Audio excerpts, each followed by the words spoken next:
Assalamualaikum warahmatullahi wabarakatuh. Alhamdulillah, alhamdulillahillazi arsala rasulahu bil huda wa dinil haqq liyuzhirahu 'ala ad-din kullih wa kafa billahi shahida. Asyhadu an la ilaha illallah wa asyhadu anna Muhammadan 'abduhu wa rasuluh.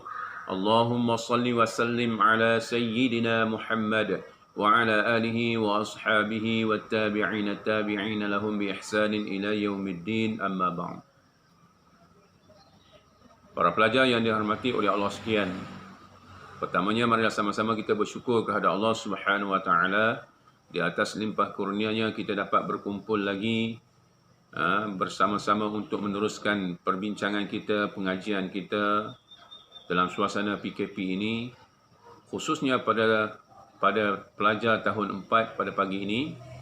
InsyaAllah kita akan membincangkan pelajaran ibadah berdasarkan kepada buku teks Kafa pelajaran ibadah tahun 4. Dan insyaAllah pada pagi ini kita akan menyambung pelajaran yang ketiga, iaitu iqamah. Dalam pelajaran yang lalu kita telah berbincang, membaca dan memahami apa itu azan.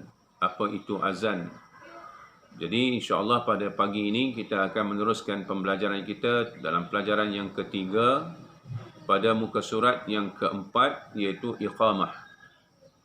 Jadi para pelajar boleh membuka buku teks Kafa pelajaran ibadah pada muka surat 4. Pelajaran ibadah tahun 4 pada muka surat 4 insyaAllah pada pagi ini. Baik. Iqamah. Pengertian dan hukum iqamah. Iqamah bermaksud sebutan tertentu untuk membangkitkan para jamaah mengerjakan solat. Iqamah bermaksud sebutan tertentu untuk membangkitkan para jamaah mengerjakan solat. Hukum iqamah adalah sunat muakkad. Hukum iqamah adalah sunat muakkad sebelum menunaikan setiap solat fardu. Hukum iqamah adalah sunat muakkad sebelum menunaikan setiap solat fardu. Itu pengertian dan hukum iqamah. Sebagaimana yang kita bacakan tadi, iqamah ialah seruan ataupun sebutan lafaz-lafaz yang tertentu yang dengan tujuan untuk menyeru para jamaah bagi mengerjakan solat. Dengan maksud bahawa solat akan didirikan selepas iqamah. Baik, hukum iqamah ini sunat muakkad, seperti mana hukum azan juga sunat muakkad, iaitu suatu sunat yang sangat-sangat dituntut untuk kita melakukannya.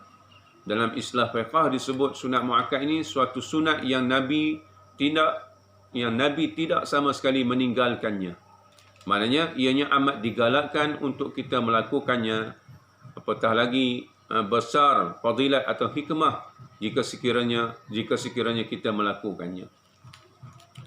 Baik, lafaz iqamah dan jawapannya. Sebagaimana azan ada juga ada lafaznya dan ada jawapan pada azan tersebut. Lafaz azan dilakukan oleh Bilal ataupun muazzin dan dijawab oleh orang yang mendengarnya. Begitu juga dengan lafaz iqamah yang dilafazkan oleh muazzin atau Bilal, dan orang yang mendengar lafaz iqamah itu juga perlu menjawabnya. Baik, sekali lagi para pelajar boleh melihat pada muka surat 4 pelajaran ibadah tahun 4 ini berhubung dengan lafaz dan jawapan kepada lafaz iqamah tersebut. Baik, yang pertama lafaz iqamah itu Allahu Akbar. Allahu Akbar. Ataupun kita nak sambung Allahu Akbar, Allahu Akbar. Kalau kita sambung, ra itu dibaca dengan baris di hadapan. Allahu Akbar, Allahu Akbar. Jadi itu lafaz yang pertama dan jawapannya sama seperti lafaz iqamah tersebut. Allahu Akbar, Allahu Akbar. Baik, itu lafaz yang pertama. Yang kedua, asyhadu an la ilaha illallah. Asyhadu an la ilaha illallah. Dan jawapannya sama seperti lafaz iqamah itu, asyhadu an la ilaha illallah. Baik, yang ketiga, asyhadu anna Muhammadar Rasulullah. Asyhadu anna Muhammadar Rasulullah. Dan jawapannya sama seperti lafaz iqamah tersebut, asyhadu anna Muhammadar Rasulullah. Itu yang ketiga. Yang keempat, hayya 'alas salah. Hayya 'alas salah. Bukan kita kata ulang dua kali, mana sekali sebut saja. Hayya 'alas salah. Jawapannya, la haula wa la quwwata illa billahil aliyyil azim. Baik, itu lafaz yang keempat. Lafaz yang kelima, hayya 'alal falah. Dan kita perlu jawab, la haula wa la quwwata illa billahil aliyyil azim. Itu hayya 'alas salah dengan hayya 'alal falah sama sahaja jawapannya pada lafaz iqamah. Baik, seterusnya pada lafaz iqamah ada qad qamatis salatu, qad qamatis salah. Sekali lagi, qad qamatis salatu, qad qamatis salah. Dan orang yang mendengar dengan lafaz muazzin pada lafaz iqamah ini kena jawab, aqamaha Allah wa adamaha. Aqamaha Allah wa adamaha. Itu jawapan bagi qad qamatis salatu, qad qamatis salah. Baik, seterusnya lafaz iqamah, Allahu akbar, Allahu akbar. Kita kena jawab Allahu akbar, Allahu akbar. Dan lafaz yang terakhir, la ilaha illallah. Kita kena jawab la ilaha illallah. Cuma pada lafaz iqamah ini kita hanya sekali sahaja. Sekali sahaja pada lafaz-lafaz yang perlu kita sebut. Tidak seperti mana azan yang kita kena ulang dua kali pada lafaz-lafaz azan.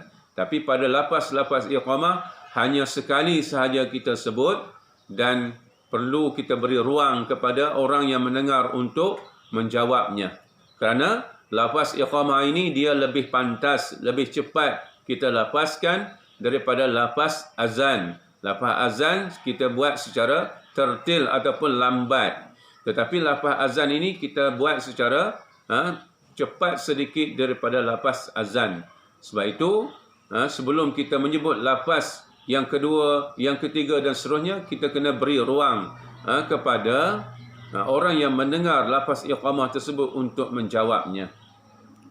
Baik, saya ulang sekali lagi supaya para pelajar dapat memahaminya, kaedah dan cara untuk kita melaksanakan lafaz iqamah tersebut. Baik, lafaz iqamah, Allahu akbar, Allahu akbar. Orang yang mendengar kena jawab Allahu akbar, Allahu akbar. Asyhadu an la ilaha illallah. Orang yang mendengar kena jawab asyhadu an la ilaha illallah. Asyhadu anna Muhammadar Rasulullah. Orang yang mendengar kena jawab asyhadu anna Muhammadar Rasulullah. Hayya 'alas salah. Kena jawab la haula wa la quwwata illa billahil aliyyil azim. Hayya 'alal falah. Kena jawab la haula wa la quwwata illa billahil aliyyil azim. Qad qamatis salatu, qad qamatis salah. Kena jawab aqamaha Allah wa adamaha.